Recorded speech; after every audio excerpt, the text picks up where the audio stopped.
Hello, I'm Regina McCann-Hess, president of Forge Wealth Management, and welcome to our Women in Wealth series. Today, I have a friend with me, and Kristin, can you tell us who you are, what you do, and what you love about what you do? Absolutely. Hi, Kristin Aldridge, new entrepreneur, owner of Haven Home Organizing, which I launched in May of this year. I do organizing, decluttering, downsizing, and I love it. I love it because I went into it because I love organizing. I love helping people. I like creating beauty in the world, and I feel like this is the perfect mix of that. It absolutely is. And I have seen some pictures of some work that you have done. And wow, you do create beautiful spaces and you do make everything look better for sure. Thank you. I mean, I truly feel like my mission is to create beautiful spaces people love to come home to, because I believe everyone deserves a home that's a haven, which is why it's called Haven Home Organizing. I don't think it Good. has to just be for, right, ultra wealthy people. I think anybody in whatever space you have can be a haven for you and your family and a peaceful respite sort of from this crazy, sometimes crazy world. Yeah, yeah, yeah. And I love how you put that, the haven, it can be for anyone. That's a beautiful way to put that for sure. Thank you. Thank Yeah. you. So tell us about some of the people who might use you or some of the projects you have done, Sure. and get into your specifics so we can learn a little bit more about what you're offering there. Yeah, absolutely. So I love working with seniors. That's definitely one of my target audiences because, particularly seniors moving into senior living centers. Assisted living. I had two grandparents that both lived in assisted living centers, not Mhm. together. And I just really feel like sometimes, right, that is where you're at. Sometimes, you can't live on your own. And so you need to live in a space like that. And many of them are really nice, but it's still maybe not your house or your apartment that you're used to. So what I love is, you get all your stuff packed up, the movers move you, and then I meet them there, unpack everything, organize it, make sure it's all ready for you when you arrive. So you walk into what looks as much like your home as it could. If you need anything, I'll pick that up for you. And then just get rid of all the boxes, the trash, and you can just come home and feel like, oh, okay, this is my stuff. This is my place. I feel at home here. So that's one of the things I love doing is definitely seniors. So if you are a senior or you have a parent that's looking to downsize, and sometimes it's the case where parents live far away from their kids. So maybe your mother is X amount of states away and it's hard for you to get there and unpack everything and do all of that. And then I can do that for you. So I feel like I make that transition easier. The other group I tend to work with a lot is busy parents. Certainly busy parents, many times both parents are working either inside or outside the home. And it just is hard, right? It's just hard to catch up to things. Your pantry's overflowing, the toy chest is overflowing. You can't find your clothes in your closet. One of the things, I like to really research is why people should declutter. And one of the things I found was, right, that we use about 20% of the items that we have. And so we to lose a lot of time, right, looking for things because we have so much stuff. I think the average house has 300,000 items in it of things. Yes. And, it's hard to find things, right? So how much time do you lose when you're trying to get your kids to school or you're trying to get to work? You can't find your keys. You can't find this. You're missing a shoe, things like that. That really cost you time, but it costs you money too, right? And so it's really important, right? Not just as a luxury, and it is because it does give you a nice, beautiful space, but it is Mhm. also very functional, right? You need to find your things. You need to make sure you can find them quickly so you can go about the rest of your day, getting kids to school, getting yourself to work, whatever it is you have to do.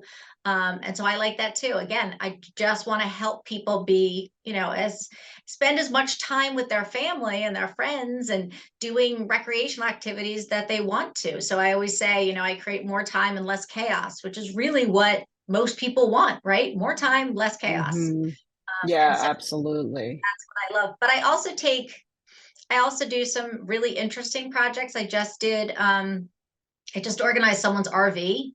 So that was a fun project. Because it gives you different opportunities to think of how you use the space and to use different products than I usually use because they're not typical, and the cabinets are so much smaller, and you got to make sure nothing moves around. And so those have been that has been a fun project I've worked on lately too. So I really enjoyed that. But I love all things, especially small spaces. If you have a small Mhm. space, I mean, I lived in Manhattan for 6 years, so I feel like I got really good at organizing small spaces, and so that's really sort of one of my passions too. Yeah, that's amazing. I think the RV story is definitely really cool to hear because you don't hear people talk about stuff like that very Yeah, it's often. So it's kind of actually neat. what they call an LQ horse trailer, living quarters. And I'm also going to be working on the tack room of the trailer. So it's been, like I said, a really unique experience. And yeah, you can really have anything, organized. And again, it's not, I just want people not to look at it as a luxury, that it Yeah. really does have some concrete benefits, of saving time and money and your well-being, right? A lot of what I read is, the more cluttered your home is, the more anxious you are, the more stressful you are, um, the less well you sleep. So there are, Mm. there are some, psychological effects of it too that I think are really beneficial to people, especially as we just have so much noise in our lives. Clutter adds to that noise. Yeah, absolutely.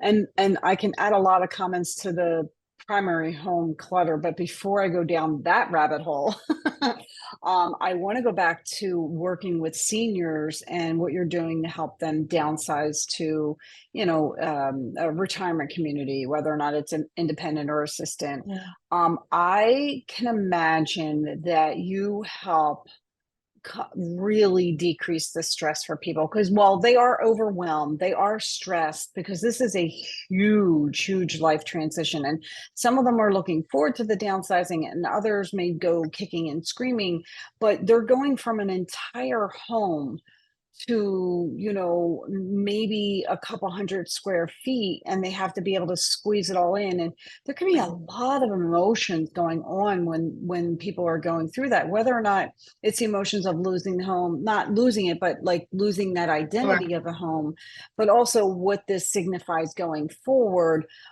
So you there helping them through that has to really add value and take a load of stress off of them. Yeah, it really does, because again, people are attached to things. That's not an Yeah. indictment of anyone, right? We get attached to things. They have sentimental value, they have meaning. And so certainly I don't go in with the intention of tossing everything out. The idea is really to determine what has the most value, what will be useful, and what are the things that we can now, move on. And there's a number of ways to do that. Sometimes it's easier if someone who is, someone impartial, right, it can help you with that, because it's a Yeah. challenge when you're, say, son or daughter that's trying to say, you need to get rid of this, right? Like, you don't want to be put in that position. And so I think that's where I come in. And I find that most people just need a little bit of nudging, like a little bit of start, right? They just aren't sure where to start. And Right. so I think I can help give direction. I can help continue to move the project along, because people get stuck, right? And then they get overwhelmed. They say, oh, I'm going to go in and do this. And then they get through a half a box and they're like, I can't. And I understand that Yeah, you it you is. need like a cheerleader there saying, okay, here's what we're doing next. Here's how we're going to do it. Here's what we're going to do with it. I mean, that's a big part of it too, is what do you do with all this stuff? And so, I have really great contacts of, junk haul removers, sellers, people that will come in and, inventory your items and sell them. There's a lot of options, great donation sites. I always research the best donation sites around, particularly around sustainability and clothes. Clothes don't tend to get recycled. I think it's about 15% of the clothes that get donated in the US get recycled, and that's for a lot of reasons. But what sites will help you make sure that you're getting the most out of that? Because most people don't want to just throw things in a landfill. Yeah, And what we're that's actually surprising that only 15% of the clothes get reused. So like we're donating to Green Drop recycled, or what yeah. Some of them recycle. get So what's sold, the but difference recycled. between what do you mean? Like, so explain to me what recycling clothes means So then. yeah, so if you give it to I don't want to call any location, but a certain location, and then they resell it, then they're reusing it, which is great. Okay. But if they don't resell it, then what happens to that clothing? A lot of times people think it gets recycled, but recycled, right? Breaking it down and then making it into a new product is really what I mean by Oh, recycling. And so the problem is oh, a lot of fabrics are multi fabrics. So it might be part polyester, part cotton, part this, part that. The problem is it's so complicated to then unmix together those products that they just don't recycle, they just toss them. And so that's why, like, I did a whole article on where to recycle, because a lot of people are really concerned about that. So there are things you can do on the back end, right? Like there's organizations like helpsy.com where they have local bins and they do their best to try and really recycle them. But then the other thing on the front end you can do is either buy secondhand or buy clothes that are a single fabric, so 100% cotton, even 100% polyester, 100% whatever it is more likely to be recycled. So there's some things you can do on both ends, but those are sort of the little fringe areas of what I've been learning in my business, because that's important to people. It's not just come in, help me organize and get rid of my stuff. It's where is my stuff going? Is it going to be useful? Is it filling a landfill? Those kinds of questions. So I want to make sure people have responsible solutions to that. did not even know that was an issue or whatever. I So know. I'm I've learned a lot. not in the game apparently. Well, so let's touch on the housing and the clutter in the house. Like, I mean, as you were saying that, I'm like, oh, yeah, totally. I get that. But then I literally just thought of a perfect example. I went into my dining room, bureau, whatever, I don't, credenza, wherever you keep stuff in the dining room. And I opened a drawer and there were these little felt things in there. And they were from my daughter's confirmation project when she was in seventh grade, maybe sixth or seventh grade, and she is a junior in high school. I didn't even know. I'm like, I still have these. Why do I still have these? So, like, Yeah. that's the perfect example of how things just accumulate in your Yeah, people house. don't realize once you start, I mean, once you start, people don't realize, oh my God, I Yeah. have all this stuff. So sometimes I think I have too much stuff. And then you start going through it and they realize like, oh, I kept that. I didn't know I had that. And, one of the Mhm. studies I saw said that you are much more likely to keep it if you're touching it when you're looking at it. So you should always bring in someone else. Not, it could be an organizer, could be a friend, to say, okay, I'm going to hold up these pair of pants. Are these something that you want? Because once you touch them, you're much more likely to keep them. So that's Mhm. one of my tips is bring in someone to help you, to give you that, bit of Yeah. distance. Yeah. I did the hanger trick this year. I love the Where you hanger. hang it Right. reverse, and So then if at the end of the season it's still reverse, it goes in the bag. that's it. I love that trick. Yeah, Yeah. you just especially now, beginning of fall, take all of your fall, winter clothes, put the hangers backwards. As soon as you wear it, put it back in the regular direction. And then at the end of the season, the end of the quarter, the end of the year, I have not worn this, because we don't have a great Yeah. perspective, any of us, on we think, oh, I've worn that. And you can Yeah. really tell if you haven't. And then that's the time to say, okay, let me maybe get rid of some of these, because it's taking up valuable space in your closet. Oh, totally. And I totally agree with you that we use probably about 20%, because I have a closet of clothes and I rewear the same things over and over and over because those And are my most comfort people creature do. things, right? Most people do. And Yeah. we think we're going to wear the rest, but we don't. And Yeah. I read a whole study on how, when you look at how much things cost too, right? Because that goes back to what can you do before we end up with all Hmm. these clothes in a landfill is, Hmm.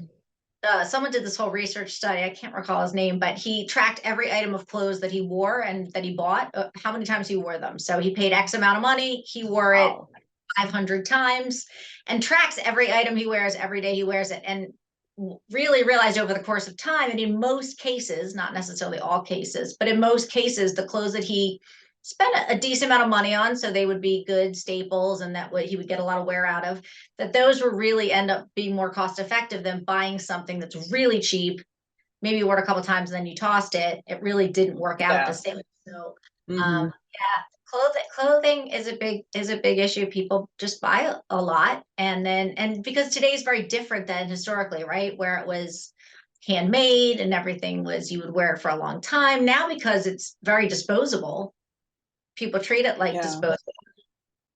Yeah. Yeah. And the fashion, they change the fashion constantly. So you can't, I don't care. I'll still Right. wear rewear. Yeah. Yeah. And that is a problem, right? That is, um, and there are some yeah. fashion companies that are now looking at how do they, how are they contributing to that? How can they make things more sustainable? Those kinds of things. So there are some companies that really focus on that. Not all of them, not that many. They're still interested more in, the fashion, but Oh, yeah. Absolutely. Absolutely. Well, so if people want to learn more about what you're doing and learn more about your company, where would they go to find more information? they can go to havenhomeorg.com is my website. And if anybody even has any questions, or I'm happy to give any general advice, you can just email me at Kristin@havenhomeorg.com. And I'm also on Haven Home Org on Instagram, Haven Home Organized on Facebook, and then also on LinkedIn. Perfect. Perfect. Perfect. That's great. Good information.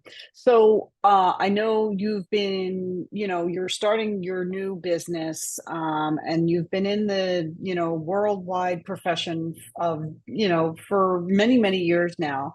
Um, Tell us a little bit about any challenges that you face as a professional woman. Sure. So prior to this, I did work in corporate America for 26 years, which was great and taught me a lot. I think the biggest challenge, I don't know that it's specific to women. I think it may be specific to a generation, which I also think is really interesting. I don't know if you've seen this, but certainly I'm sure you've read it, but just the idea of how work fits into your life. Like if you look at Gen Z particularly, um, they have a very different perspective on work, right? They understand they need to work and make money, but from what I've seen, not to generalize everyone, it's a very much like, yeah, I want to work, but I also want to do this. I also want to do this. I don't want that to be my whole life. And that's not really how I was raised or my generation was raised, which makes me sound really old. But it was very much like, no, you go to work, you're happy someone's paying you, you do whatever they tell you to do, and you stay as long as they tell you to stay. And if they want you to work on the weekends, you work, and then that's it. And so I was always over, like whatever you need, I'm always available. I've got my phone right here, like anytime, midnight, whatever, call me. And I thought that that was the right thing to do. But as I've gotten older, and one of the reasons I moved into a new career was really wanting to take charge of my own life. Because while a lot of newer companies certainly are better with this, a lot of the old established companies are not, they're just not as used to that sort of philosophy. And it's not that you don't work hard. It's not that you don't want to be successful. It's just you go in with a different mindset of not so much of I just do what people tell me to do, but more so like, no, wait, I have things to contribute, and being okay with that, even as you start out. And there's always always a fine line. But I just think one of the things I struggle with, and I guess particularly as a woman, is making sure that I had my voice heard.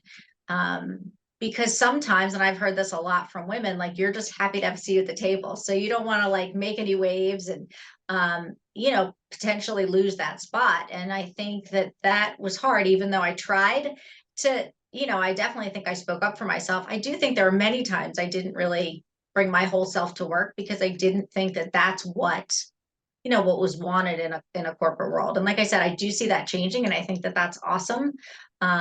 So I feel very promising about that. But you can still tell, right? Like there's just this sort of almost very clear path between old school and new school. And not that one is right or wrong, but the idea is some people who love working from home, some people who never want to work from home, some who feel like you have to be in the office. There's just so much going on there. It's really interesting to watch. At least the conversations are happening, which is what I like. Because Yeah. I do think it's harder, not necessarily well, Yeah. traditionally harder for women, but certainly men. My husband was a stay-at-home dad, and it's hard to juggle everything. And so to not really take into consideration all the things going on in people's lives, whether you have children or not, right? You have other things going on, and giving them some sort of priority seems to be where we're moving, which is great because I think before it was all sort of, well, it's a luxury if you have time to do that, or you have time to get your child's like baseball game, or it's a luxury if you have, and now it's more of a no, it's prioritized just as much as say my job and really trying to figure out how to make that all work together. Yeah, definitely, definitely. So, one other question I was curious about, because I know you're building out your new business, your new world, and that's where you can create your own happy work-life balance, so, which is Yes. awesome.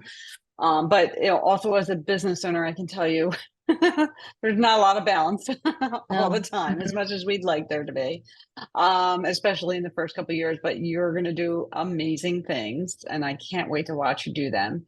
But let's take a ride in the time machine and look at what your retirement vision is. Mm, mm. It's funny. I've met a lot of people who have retired and then unretired because they were, bored. Um, Hmm. I believe that this work that I'm doing now is something that is accommodating to a different type of retirement. So I Okay. do want to retire. There's lots of things I want to do, but I am also, because I truly feel that right now this work is more of my mission than something I have to do. I'm probably going to want to keep doing it in some capacity, and so I feel like this really does allow for that, right? Because you can kind of control the number of clients that you have. You set your hours, so it's a little different right now, right? Because I'm just getting up to speed and getting as many clients as I can, and but at some point, right, I really would love to be able to reduce that a little. But I think that this lends itself to that more so than my previous jobs. Yeah. Yeah. And that's true. So many people are, retiring differently for sure this generation. Like it's not your grandma's retirement or your grandpa's retirement. There's no rocker chairs on the front porch.